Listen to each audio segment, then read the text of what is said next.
Était-ce un message de ces lointains royaumes? Était-ce un talisman? Était-ce une pierre maudite qui m'était remise par notre ennemi pour attirer sur nous la colère des démons? Que m'importait de colère de tous les démons de la terre? Je tenais dans mes mains un objet d'une richesse inspoukable. Il prendra la place dans ma boîte à merveilles, et je saurai découvrir toutes ses vertus.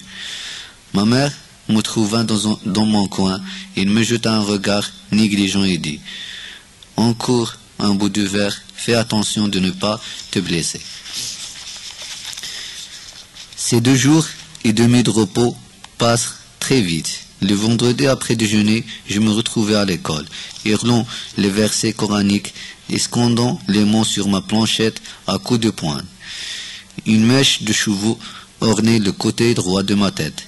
Il tournait aux 4 vents pendant que j'apprenais frénétiquement ma leçon.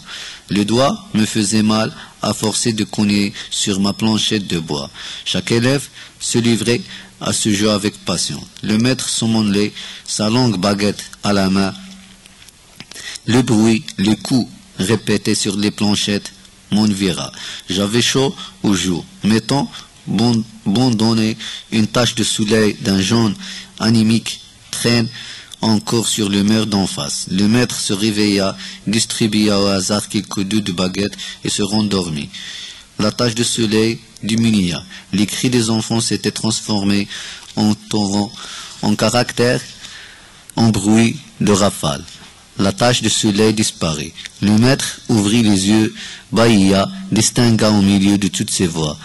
Celle qui déformait une phrase vénétrée, récifia les mots défectueux et chercha une position confortable pour reprendre son somme. Mais il remarqua que le soleil avait disparu. Il se frotta les yeux, son visage s'éclaira et la baguette ne fit signe de nous rapprocher. Le bruit cesse brutalement, installé tout contre l'estrade du frère. Nous chantâmes la première sourate du Coran. Les plus petits comme les plus grands le connaissent. Nous ne quittons jamais l'école le soir, sans le chanter. Le vendredi, nous la faisons suivre de quelques vers d'Ibn Ashir consacrés au rituel des ablutions et d'une ou deux prières pour implorer la miséricorde de Dieu en faveur de nos parents et de nos maîtres morts et vivants. Nous étions heureux. Quand commençait ces létanies, il signifiait la fin de nos souffrances, le retour à la maison, la course dans les rivières humides. Enfin, le maître nous libéra un par un. Avant de partir, nous nous dirigeons vers l'estrade pour le saluer une dernière fois et lui baiser la main. Chacun prit ses babouches de dessus une étagère placée à l'entrée de la salle d'école et s'en alla. Il faisait déjà sombre quand j'arrivais à la maison. En attendant le retour de mon père, je mangeais un morceau de pain sec, sortis ma boîte à merveille et me plongeais dans le complètement de mes richesses. Le cabochon de verre me fascinait toujours. Je ne cessais de le toucher, de le regarder par transparence, de la serrer avec tendresse contre ma joue. Ma mère allumait une énorme bougie fiche dans un calendrier chandelier de cuivre. Ce soir, la chambre de Fatma Bizouia brillait d'un éclat inaccoutumé. Ma mère s'en aperçut sans quitter sa place et interpella notre voisine. Fatma, tu célèbres un mariage, pourquoi faisais-tu briller plusieurs bougies? Que dis-tu? Une lampe? Attends, j'arrive. Ma mère se leva, se dirigea vers la place d'en face, je la suivais. Oh, merveille! Au centre du mur, une lampe à pétrole était accrochée. Une flamme blanche et paisible dansait imperceptiblement dans un verre en forme de clarinette. Une glace placée derrière intensifiait la lumière. Nous étions, ma mère et moi, complètement éblouis. Ma mère dit enfin, « Ta lampe éclaire bien, mais n'a-t-il pas de danger d'explosion, des risques d'incendie? On est aussi que le pétrole sont très mauvais. » Bizouia reste timidement. Je ne crois pas qu'il y a de danger. Plusieurs personnes de quartier se servent maintenant de ces lampes. Ils en paraissaient très satisfaites. Vous devriez en acheter une. La chambre paraît plus accueillante et plus gaie. Oui, répondait ma mère en allongeant les lèvres. Une lampe, certes, éclaire mieux qu'une bougie, mais elle est moins jolie qu'un chandelier de cuivre. Sa curiosité tombe. Il me prit la main, me ramenait chez nous. Il ne dit plus rien jusqu'à l'arrivée de papa. Il préparait le dîner comme à l'ordinaire, disposa la petite table ronde, ressembla à la portée de sa main les accessoires pour le thé. Lorsque mon père franchit le seuil de la chambre, je me précipitai pour l'accueillir. Sa face devint raillante, et ce baiser me saisit sous les aisselles et me souleva à la hauteur de son visage. Il devient lourd. C'est infidèle, c'est bientôt un homme, non? Lui dis-je, je serai un homme quand j'aurai une belle barbe. À la saison des pastèques, j'ai beau me frotter les joues avec l'orgie. Aucun poil ne me pousse. Et c'est encore la saison prochaine. Me dit mon père, peut-être obtiendras-tu quelques résultats. Tu auras alors une bulle barbe noire. Toi, papa, tu as 2 poils blancs à ta barbe. Je crois que tu vieilles. Non, me dit mon père. Non, c'est un simple envie. Il vaut mieux avoir une goutte de lait dans ses poils de barbe d'une figue ou une grappe de raisin sur le bout de nez. Cette remarque provoqua chez moi de grands éclats de rire.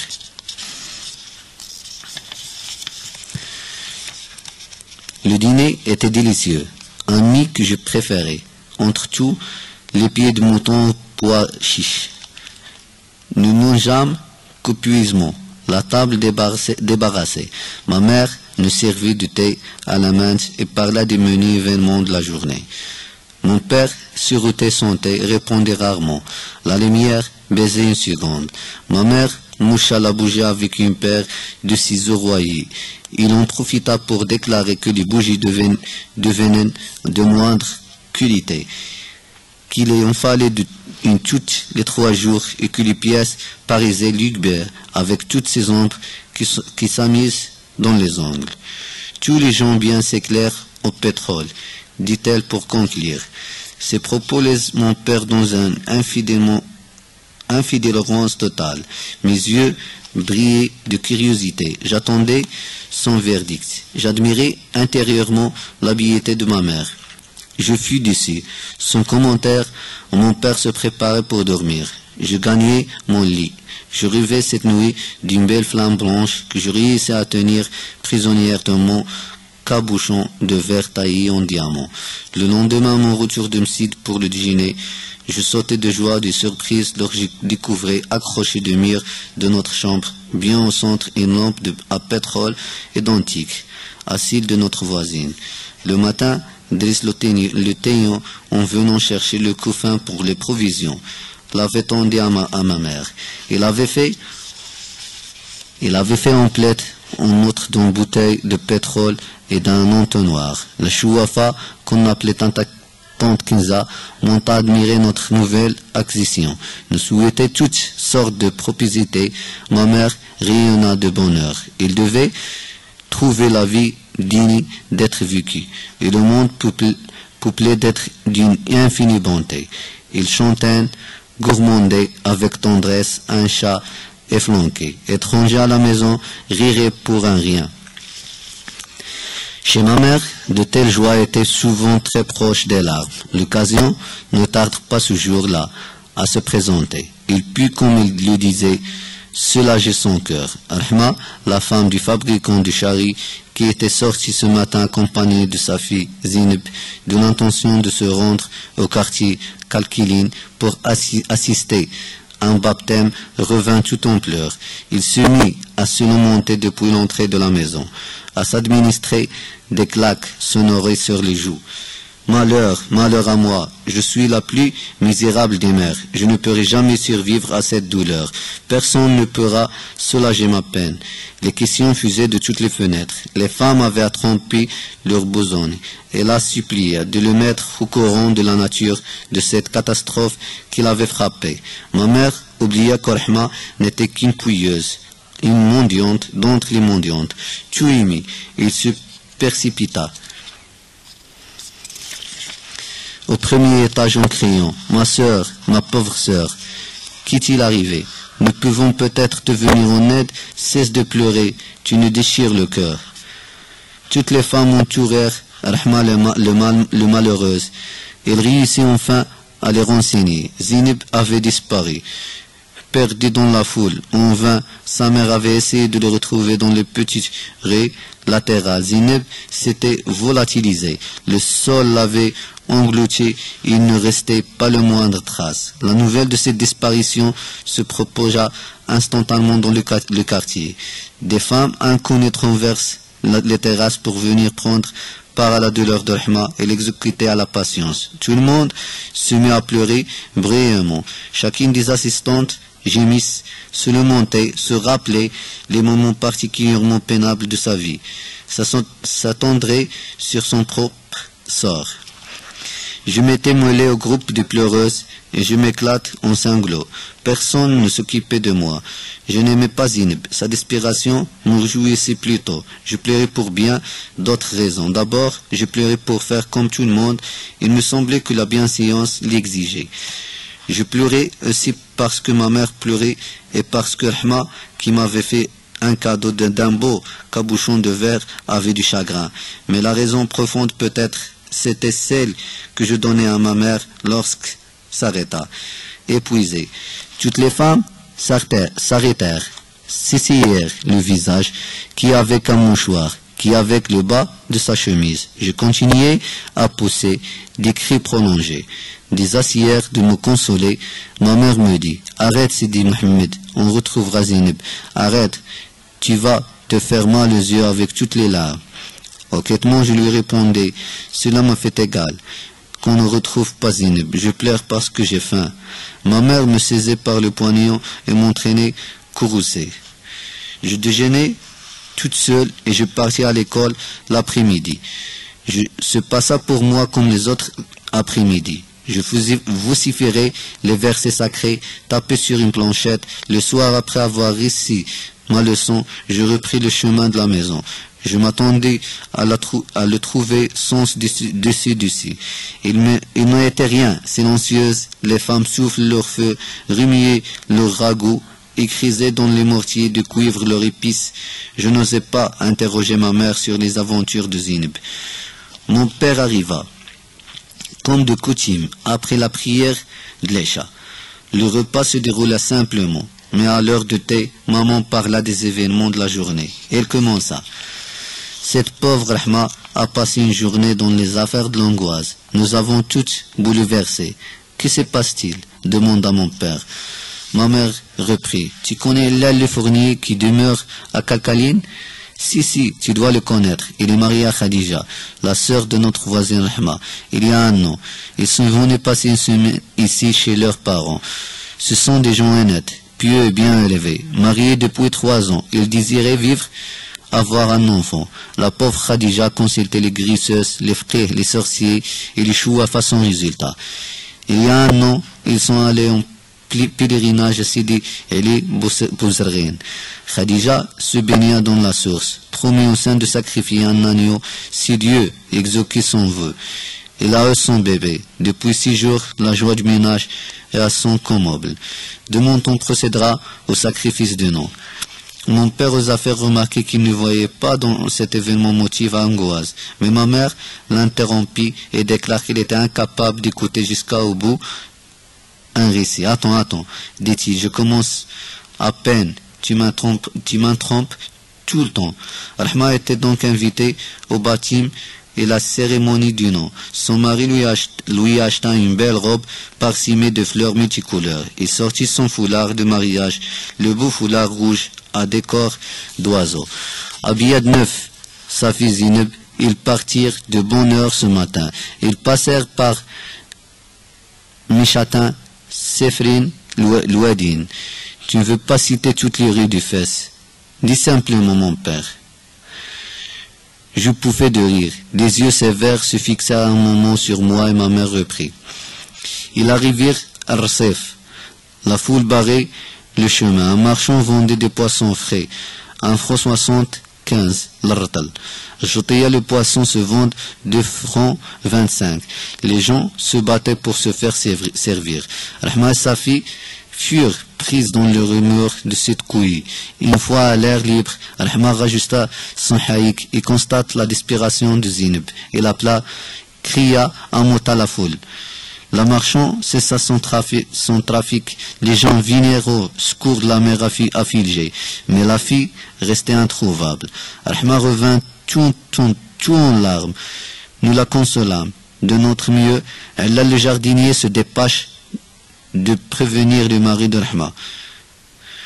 Dieu, curieux, public, parcourir la vie en tous sens, donnerait le signalement de la fille, promettant une récompense à celui qui lui ramènerait à ses parents. Pendant ce temps, nous faibles femmes, nous ne pouvions que pleurer, offrir notre compassion à la malheureuse mère. J'avais le cœur gros. Fatma Bzouia et moi nous partîmes à Moulay Idriss, dans de pareilles circonstances. Il frappait à la porte de Dieu et de ses saintes. Cette porte cède toujours devant les affaires. Une vieille femme surprit notre douleur. Il nous demanda le motif. Nous la mîmes au courant du triste événement.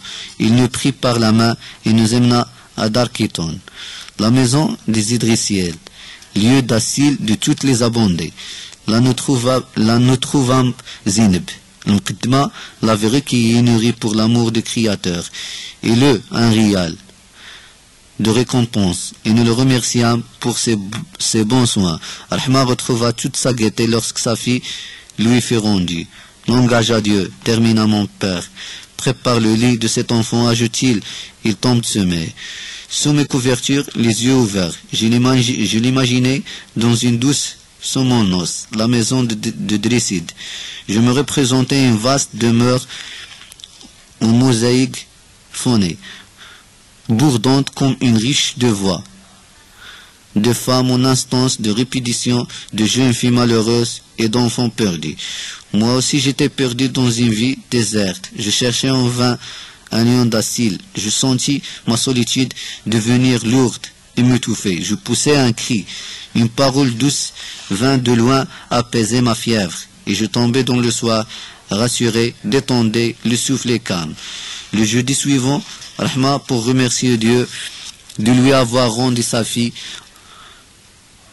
organisera un repas pour les pauvres. Toutes les femmes de la maison lui prêtaient leur couscous. L'Akinza, le Chouafa, aidait l'Aftom la plus dévouée et la plus fidèle de ses dispiles. La verre de le rez-de-chaussée, un gros, étendirent par terre des nattes et des tapis usés. Fatma Bziwiya, Rahma et ma mère s'agitent autour de marmettes et des coursières. Ils cuisinent en plein air sur la terrasse, sur des fous de bois. L'une d'elles les ravitait en eau, une autre épluchait les légumes et la troisième armée d'une louche en bois, gymnastique, tournit les sauces qui bouillonnaient dans leur respite de cuivre. Zineb et moi, abandonnés à notre fantaisie, nous courions d'une chambre à l'autre, montions en soufflant des escaliers. Recevions des nuages de fumée dans les yeux, accompagnés et réprimandes. Redescendaient, nous réfugiés sur le palier, ne sachant que faire de notre liberté. Nous attendions avec impatience l'heure du déjeuner et l'arrivée des mendiants.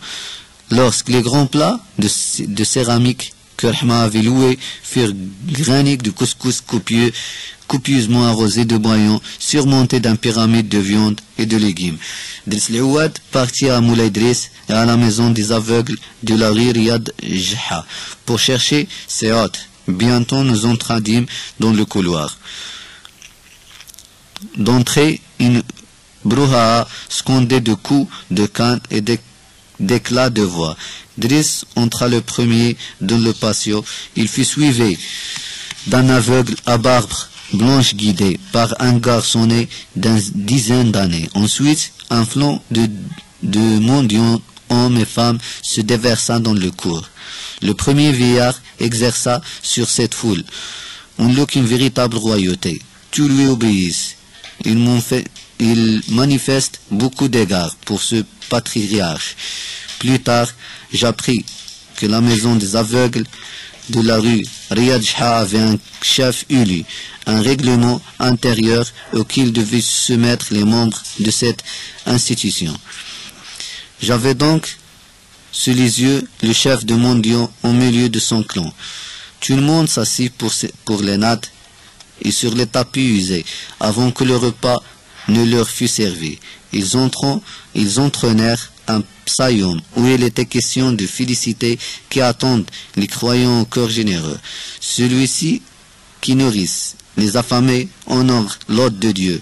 Le poème se termina par des invocations afin d'attirer la bénédiction sur notre demeure et sur tous ses habitants, hommes, femmes et enfants joigneurs, les mains, les paumes ouvertes vers le ciel, et récitirent la première sourate du Coran. Je la connaissais bien, cette sourate, et je l'ai récitais avec ferveur. Langage à Dieu, maître des mondes. Ne passa nos mains sur nos visages. Le couscous parut autour des plats posés à même les nattes.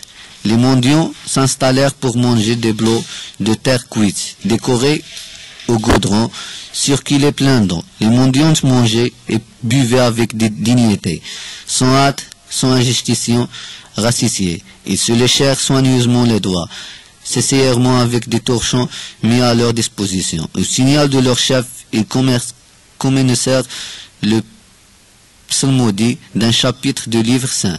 Les murs de notre maison qui avaient souvent renvoyé le bruit des crotales et de guinguin cher à la chouafa vibraient, sanctifiés par les versets sacrés.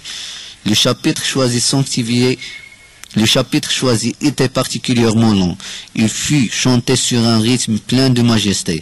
Les aveugles dans leur habillement calmant avec conviction la parole de Dieu, revêtaient une noblesse et une grandeur qui frappent l'imagination. Après une dernière invocation prononcée par la patriarche des aveugles et ponctuée de mu'min par le chœur des assistants, l'assemblée se leva. Les cannes sonnèrent sur nos mosaïques éteintes. Les mendiants s'en allèrent, multipliant les remerciements, les fers formides de bénédiction. Rahma, radieuse, invita les voisines et quelques femmes venues des maisons mitoyennes, les rassembla dans sa chambre, leur servit un excellent ragoût de viande au cardon, un couscous au pois chiche, des salades d'orange au sucre et à la cannelle. Maman prépara le thé à la menthe. Toutes jacasses riaient très fort, se taquinaient, mutuellement poussaient des yo-yo. Avant de se réunir pour le repas, ma mère et les autres voisines avaient changé de robe.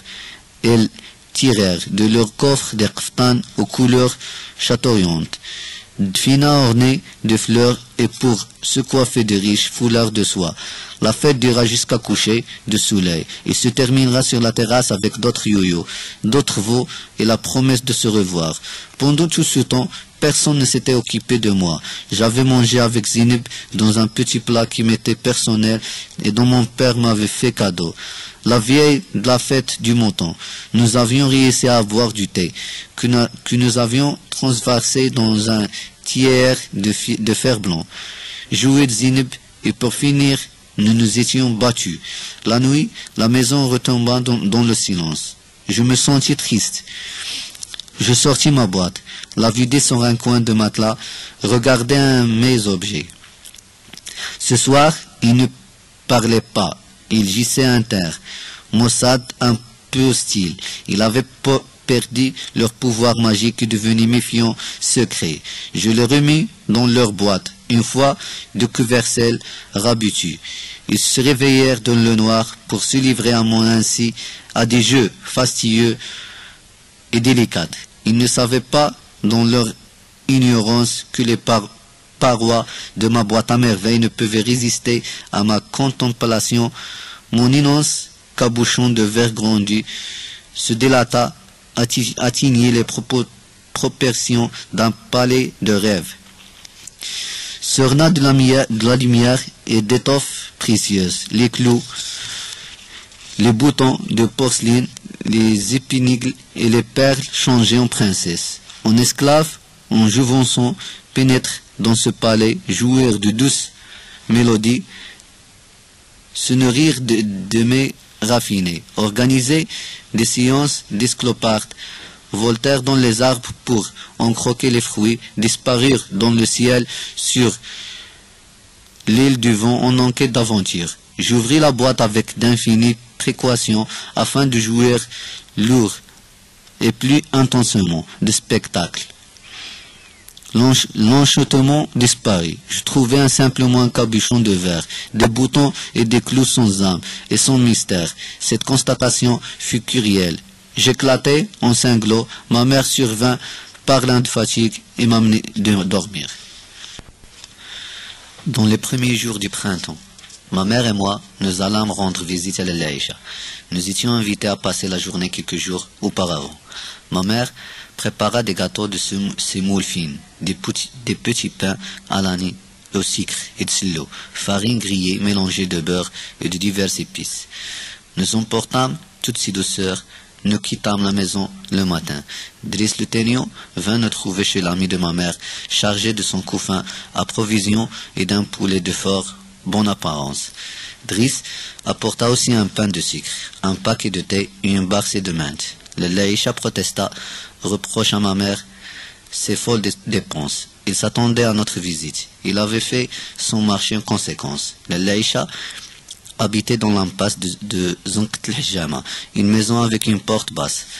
Cette maison, replée par certains côtés, le Laïcha elle-même, toutes les deux, avaient connu de temps meilleurs. Toutes les deux ont gardé une attitude gandhi, une distinction d'unité. Le Laïcha occupait 2 pièces de petite dimension. Au 2e étage, un balcon donnant sur le patio, garni d'une balustrade en fer forgé, conduisant à la pièce principale. L'autre chambre s'ouvrait directement sur l'escalier et servait surtout à entreposer les provisions d'hiver.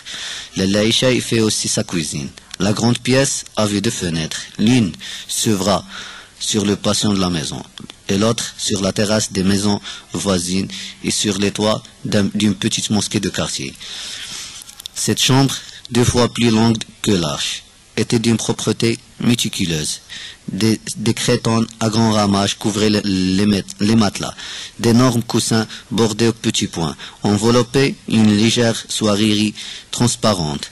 S'amoncelait çà et là. Le mur s'ornait de grandes étrangères peintes garnies de boules de faïence européennes, d'assiettes décorées de roses de Die et de verres en forme de gobelet.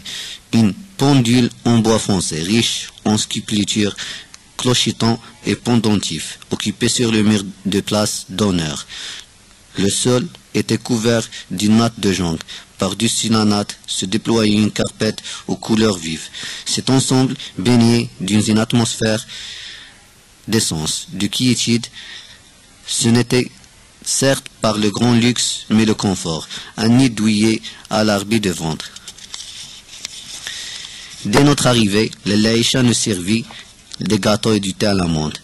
Il a parlé ensuite de ses douleurs de jointure qu'il a taquinées de nouveau, d'une rage de dents qu'il avait rendue folle à la semaine dernière, de son manque d'appétit. Il posa 1000 questions à ma mère qui répondit avec complaisance, s'attardait sur un détail, se lançait dans une longue digression, mimait une scène. Nos voisins firent naturellement les frais de la fête. Ma mère en parlait sans méchanceté, mais avec une assez grande liberté de langage. Il comparait le mari de Rahma à un âne qui aura trop mangé de sang, celui de Fatma Bizouia à un rat inquiet. Mon père, qui l'ait appelé l'homme, n'échappait pas à ses coups de griffe. Sa haute taille, sa force, son silence devenaient motif à caricature. Moi, j'aimais mon père. Je le trouvais très beau. La peau blanche légèrement dorée, la barbe noire, des lèvres rouges couraient, les yeux profonds et sereins. Tout de lui me plaisait. Mon père, il est vrai, parlait peu et piriait beaucoup, mais ma mère parlait trop et ne piriait pas assez. Elle était cette plus amusante, plus gaie. Ses yeux mobiles reflétaient une âme d'enfant, malgré son teint d'ivoire, sa bouche généreuse, son nez court et bien fait. Il ne se piquait d'aucune coquetterie. Il signait à paraître plus vieil que son âge. À 22, il se comparait comme un matron mûr par l'expérience. Lalla Aïcha ne parla à son tour des gens de sa maison. Il calmait leurs multiples mérites. Une telle modeste et jolie, telle autre propre, économe et bon cuisinière, telle autre pieuse et digne. À l'entendre, toutes rivalisent de sainteté avec les anges du paradis. Mais il baisa la voix pour chuchoter à ma mère au creux de l'oreille sa véritable pensée. Il termina par cet air. Dieu m'a béni lorsque m'inspira l'idée de l'habiter cette maison où toutes les femmes vivent comme des sœurs. Des voix montèrent du rez-de-chaussée, sortirent de toutes les chambres pour remercier Lalla Aïcha de ses bonnes paroles. En chœur, Lalla Aïcha, ma mère, distribuera généreusement de nouveaux compliments. Les enfants de la maison vinrent m'inviter à jouer. Ils formaient un petit groupe de 4 garçons et de 3 filles. Je n'ai jamais su leur nom. L'aînée, une fillette de 9 ans, me prit sur sa protection, ne grimape sur la terrasse, avec de vieilles couvertures et des peaux de mouton. Nous eûmes vite fait d'organiser un salon de réception. Une boîte de converser rouillée, posée sur 3 cailloux, joua le rôle de s'ammouver. D'autres cailloux posa sur un disque de papier, faisant office de verre à thé. Nous sirotâmes gravement un thé mythique mais combien délicieux. Mangeâmes des gâteaux imaginaires, distribuâmes des compliments à l'aînée des filles, notre hôtesse. Ensuite, nous décidâmes de jouer à la mariée. La plus petite des filles fut choisie pour figurer le marié. L'aîné se contenta de personnages, le Ngafa, une de ces femmes experte dans l'organisation de toute cérémonie. Il descendit chercher un bout de foulard, du rouge pour les joues, de l'antimoine finement pulvérisé pour noircir les yeux. La mariée fut installée sur un cousin, dans un vacarme de yo-yo et de chants improvisés. La chouafa procéda selon les âges au maquillage et l'habillement de gens fiancés.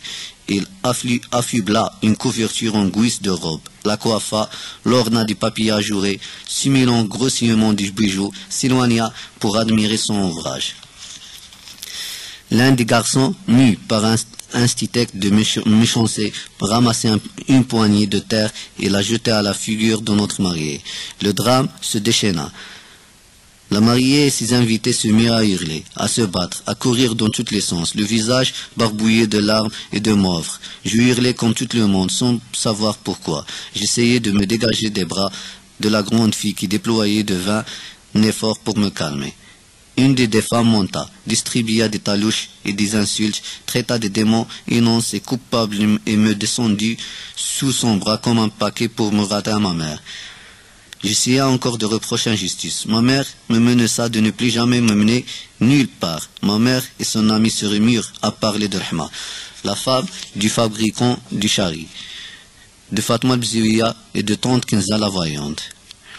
Ma mère reconnut sa réconciliation avec sa voisine de premier étage. L'escapade de Zineb, de repas aux pauvres. Il faisait l'éloge de Rahma. Il regrettait son moment de mauvaise humeur qui avait provoqué la dispute. Rahma devenue une charmante jeune fille, si serviable, si honnête. Et puis, dit ma mère, elle est si jolie, toujours souriante, toujours vivre. Son mari peut remercier Dieu de lui avoir fait présent d'une brune si délicieuse. N'aimes-tu pas cette beau harlet au grain, si fin, ces grands yeux qui rient? N'est-ce pas qu'il possède une jolie bouche aux lèvres fermes, un peu boudeuse? Lalla Aïcha approuvait, opniait de chef, soupiriant de contentement. Ma mère enchaînait déjà. Fatma, ma voisine d'en face, n'a pas été non plus oubliée par le Créateur. Des jolis yeux noyés de douceur, des sourcils d'une courbe parfaite, un teint ambré, mais je n'aime pas le tutoyage de son menton. Et là, un autre largement de sa jeunesse, ajouta l'ami. Immobile dans mon coin, j'écoutais. Je m'en tournais, d'entre ma mère rendre justice à la beauté de nos deux voisines. Cette beauté, je la sentais, mais je ne pouvais pas la traduire par des formules concrètes.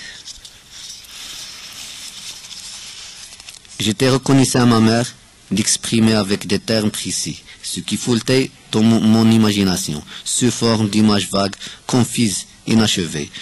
Pour tante Kinza, les deux femmes se contentent de hocher la tête d'un air entendu. Tante Kinza, la Chouafa, appartenait pour moi à une autre race. Elle était royale. Les chacals se sentaient. Chacal auprès de cette lionne. Étrange est la beauté des reines.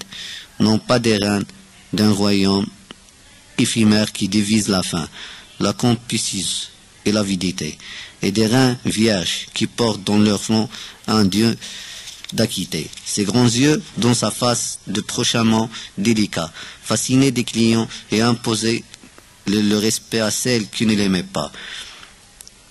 À vrai dire, j'en avais vaguement peur. Je l'associais dans mes rêves aux puissances obscures, au maître de l'invisible, avec lequel elle entraînait un commerce familial. Et je croyais qu'il est disposé de pouvoir illimité et je considérais comme un privilège d'habiter sur le même toit qu'une personne aussi considérable. Moulay Larbi, le mari de la Laïcha, arriva inopinément. On l'attendit dire à l'entrée la phrase consacrée. « N'y a-t-il personne ?» Puis-je passer. 3 voix de femmes lui répondaient à la fois « Passe, passe, passe ». Son pas résonna dans l'escalier. Il pénétra directement dans la petite pièce. Elle était prévenue de notre visite. Il ne lui était pas permis d'avoir ma mère. Sa femme se dépêcha de le rejoindre. Un murmure confus, entrecoupé de silence, bourdonna dans la petite pièce. Il dura longtemps. Nous étions assis, immobiles. Maman et moi, nous ne savions pas comment nous occuper. Je racontais à ma mère nos jeux sur la terrasse et la raison du drame qui s'ensuivait. Elle m'écouta distraitement, me répondit par des phrases vagues, des conseils d'ordre général sur la façon de se tenir en société. Et se leva pour regarder par la fenêtre, rencontra les yeux d'une voisine penchée, elle aussi sur balustrade, contemplant le patio vide.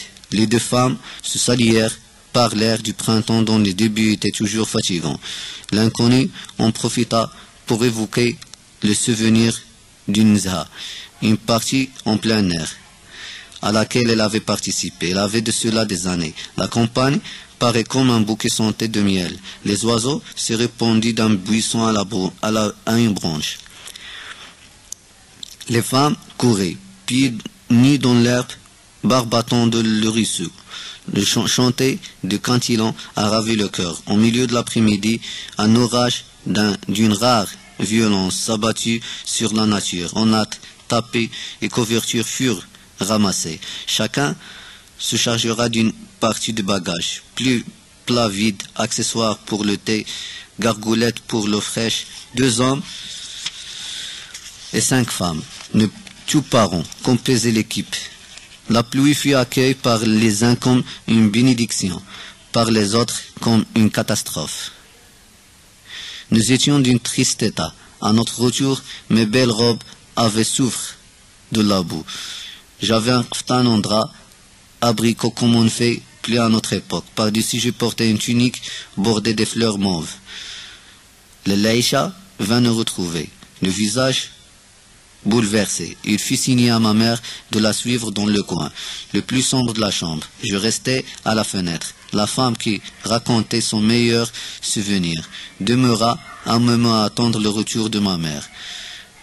Ne la voyant pas revenir et me jugeant trop jeune pour apprécier la somptuosité de ses vêtements, elle laissa sa phrase inachevée, soupira leva les yeux au ciel pour prendre un témoin de l'incompréhension du genre humain, rentra sa tête, disparut dans l'ombre veloutée de ses appartements.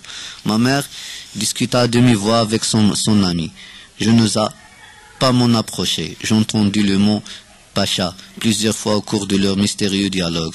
Ce mot m'impressionnait, se mettait mal à l'aise. Le Pacha n'était-il pas ce personnage cruel qui faisait bastonner les gens au gré de sa fantaisie, le mettait dans un cachot noir avec un pain d'orge et une cruche d'eau, les laissait dévorer par les rats. Le mot Pacha faisait trembler les petites gens. Il associait de leur esprit et des ennuis son nombre à des douleurs brillantes, à des cris et à des lamentations. Ils s'entendaient pour payer les sbires du Pacha, essayer toutes sortes de vexations au prétoire, et voyant souvent ce qu'ils estimaient leur droit, devenir par une opération du malin des charges contre eux.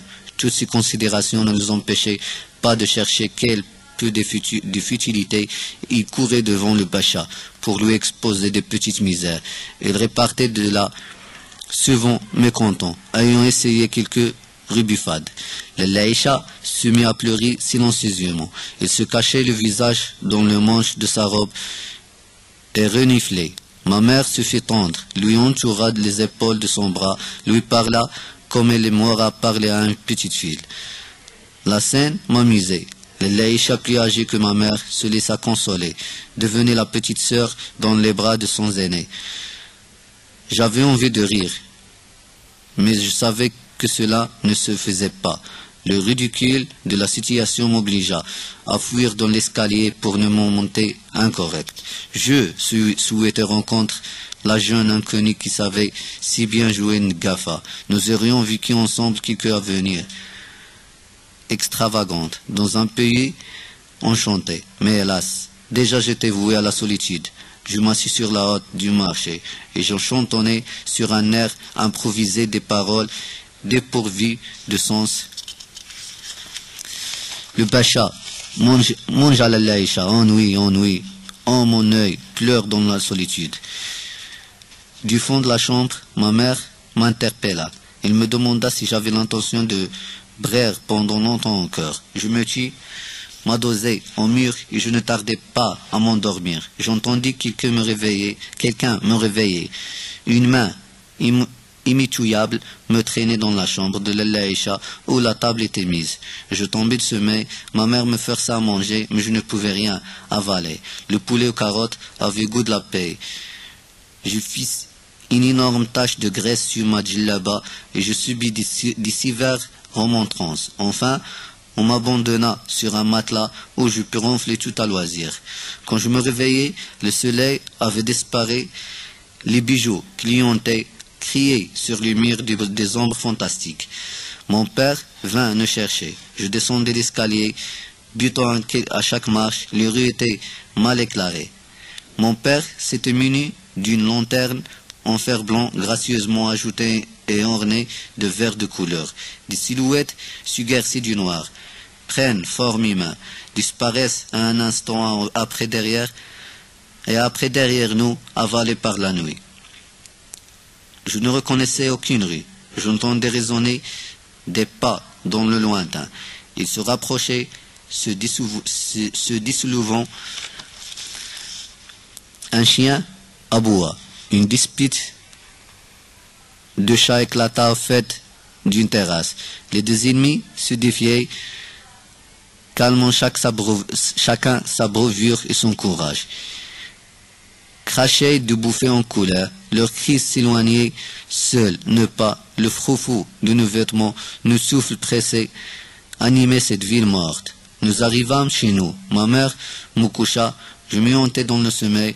Le lendemain, vendredi, mon père rentra déjeuner selon sa coutume. Il portait une djellaba de lin boutonné d'une éblouissante blancheur et un turban neuf. Tura raide d'après. Le repas fut servi par ma mère. Le menu était particulièrement soigné. Nous mangeâmes du mouton au artichaut sauvage, du couscous au sucre et la cannelle, et pour finir une délicieuse salade d'orange à l'huile d'olive. Nous sirotâmes de nombreux verres de thé à la menthe. Au centre des plateaux, deux roses d'Issafan s'épnoisent dans une vieille tasse de porcelaine. Ma mère soupira et s'adressa à mon père. Le sort se montre parfois bien cruel. Pauvres et riches, bons et méchants, sont à la merci de ce revers. J'ai bien du chagrin. Je pense à l'Aïcha et mon cœur signe. Je n'ai pas voulu continuer hier soir avec les tristes événements qui se déroulaient dans la journée. Mon père prêta une oreille attentive. Il poursuivait.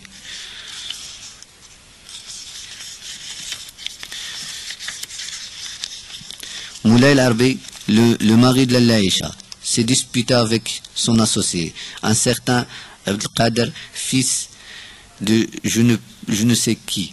Il leva les yeux au plafond pour invoquer. Dieu écrase de notre chemin, de celui de nos enfants et des enfants de nos enfants. Tous les fils qui péchaient, que se représentent le sourire au livre et la poitrine pleine de ténèbres. Sois notre protecteur et notre mandataire. Amin. C'est Abdelkader, ce fils de l'adultère. Ce dispile de Satan ne possédait pas même une chemise propre comme Moulay el-Harbi. Le prit comme ouvrier de son atelier à Méchatine. Il traita avec bienveillance, lui prêta de l'argent. Le reçut souvent à déjeuner au dîner. Abdelkader se montrait poli et même obséquieux.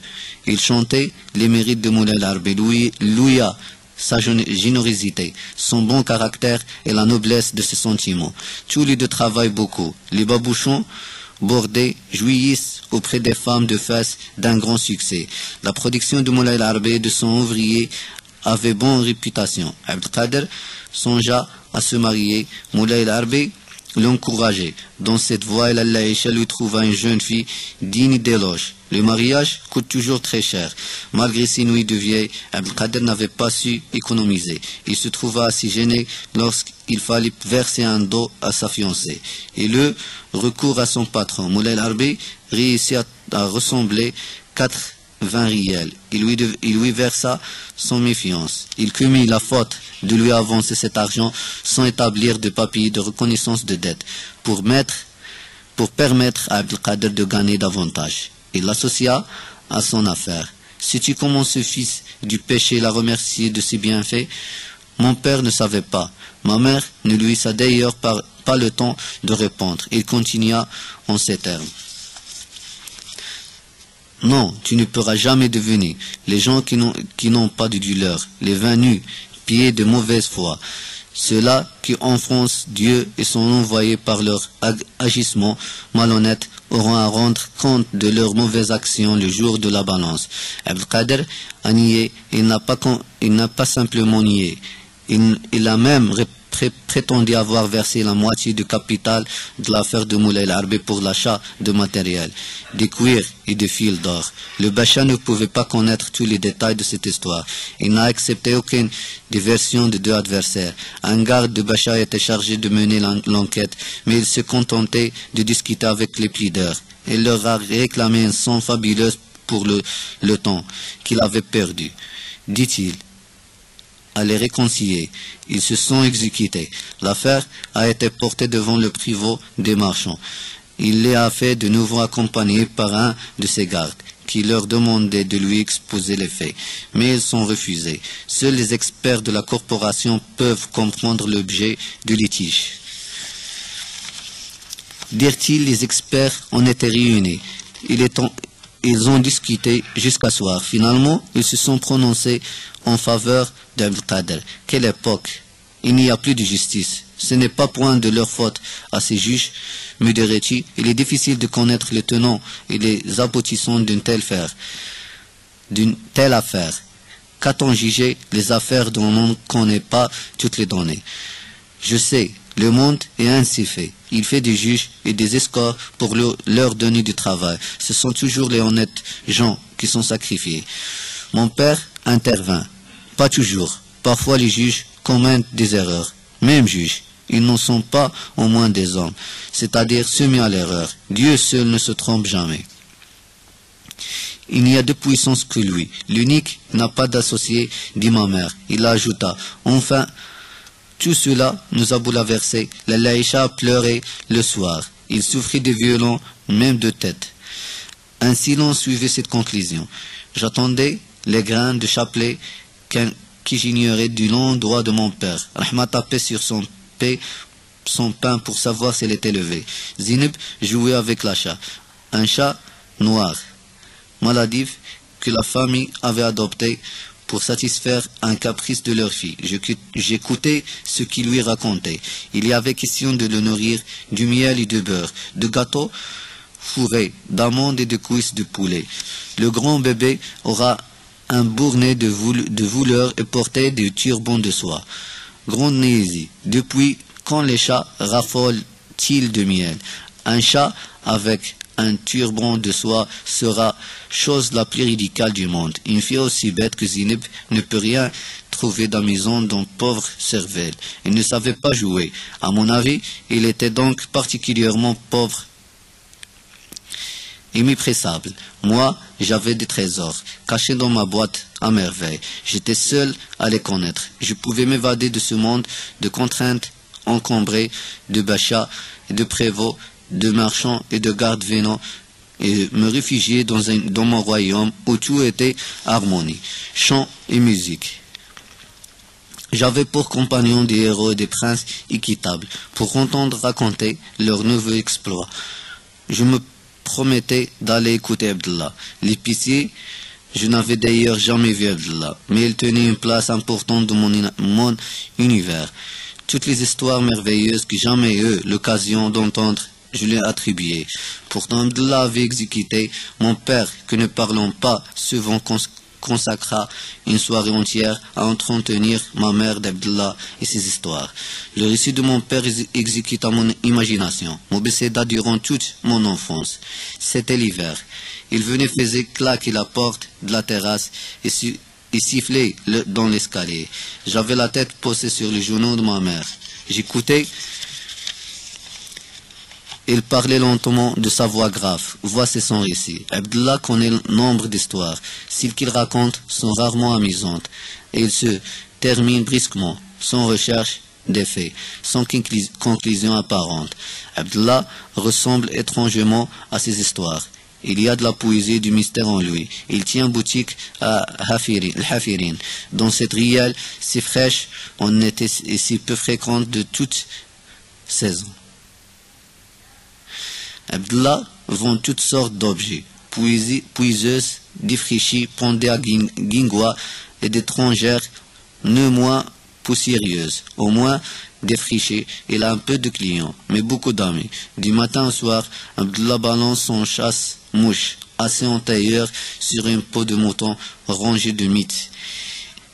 Il y a très longtemps qu'il s'est installé dans le quartier. Ses fonds de commerce consistaient en 2 grappes de balais, de palmiers nains, une dizaine de couffins de 3 dimensions différentes, un paquet de ficelles et quelques boîtes en fer blanc, qu'on suppose remplies d'épices.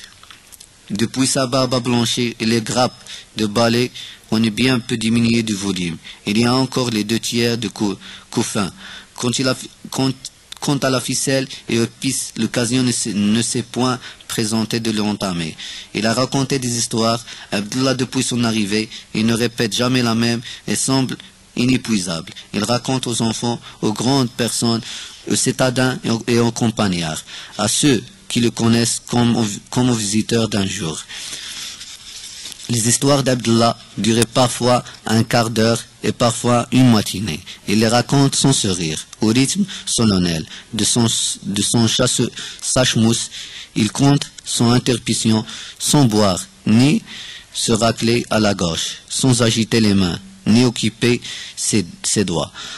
Aucune des formulaires de bénédiction si chers au auteur arbre n'aimait son récit. Elle raconte d'étrangères batailles, des merveilleuses idylles, des voyages passionnants dans les pays féeriques ou simplement la dispute d'un boutiquier avec son voisin, la nuit d'un vin nu-pied à la belle étoile, le repas d'un mendiant.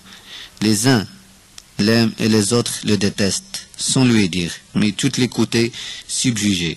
Abdullah paraît détaché, ni l'amour des uns, ni la haine confoulée des autres ne le tirent de son indifférence. Les amis disent, Abdullah le sage, Abdullah le poète, et même Abdullah le voyant.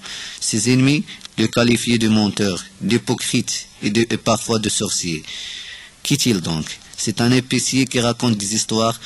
Un notable particulièrement malvoyant avait demandé à un chef du quartier d'aller écouter les histoires d'Abdullah parce qu'il y a découvert des allusions et des critiques dirigées contre le muezzin bien-aimé.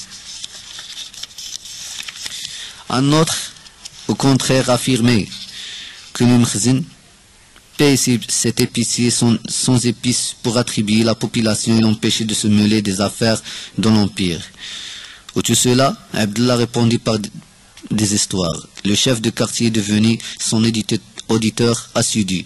Il fait grand cas de son savoir, ou ce qu'il appelle ainsi. Abdullah prétend ne rien savoir, car, dit-elle, les vrais savants ne doivent pas raconter des histoires, mais dire la vérité, la dire et l'écrire. Un savant ayant consacré sa vie à une œuvre d'importance prit un jour toutes les feuilles de ses livres et les exposa sur le toit de Kaaba, la maison de Dieu. Un an après, les feuilles étaient encore à leur place, sans trace de pluie, sans atteinte des agents extérieurs. L'encre s'était fraîche sur le papier blanc. Il imprima son ouvrage et que après cette suprême épreuve, elle avait 1000 fois raison. Et rien ne peut détruire, effacer ou alerter la vérité. Et Abdullah ajoutait, je ne suis pas un savant. Mes histoires entrent par une oreille et sortent par l'autre. Et c'est absolument vrai. Et c'est surtout son exception, assure mon nom. Les histoires d'Abdullah subissent le sort de toutes les histoires, ce que transmet l'humanité à travers les âges. Ceux-ci ont rien, ceux-ci-là ont pleure, ceux-ci sont sensibles à leur forme d'extérieur. Ceux-là savent en interpréter les signes. Abdullah raconte une histoire à des enfants. L'un d'eux lui dit, je ne l'ai une bien plus belle dans mon livre de lecture. C'est bien possible, répondit Abdullah. Seulement l'histoire que tu as lue se trouve dans un livre. Tous les camarades possèdent ce livre et peuvent la lire. Mais ce qui est raconté n'est que dans un seul livre. Et celui-ci est désigné à son cœur. Abdullah ferme chaque soir sa boutique et part à petits pas. Tout le monde dans le quartier ignore son domicile. Il y a bien si Ibn B, une mauvaise langue, qui affirme l'avoir vu entrer dans un vulgaire, le Funduq. Le Habib, au contraire, qui l'a suivi, raconte sa curieuse aventure en ce terme. Notre Seigneur Abdullah est un ami de Dieu, je le suivais. Que Dieu me pardonne, jusqu'à Sfah, sur l'autre rive de l'Oued Fès. Dans un impasse s'ouvre la porte d'une zaouia de lige verte. Il y a entre et au bout d'une minute. Je le suis. Je le cherche en vain. La zaouia était déserte. J'ai poussé un long kbir et me suis évanoui. Maintenant, je n'écoute pas ce que racontent les ignorantes, car moi je sais où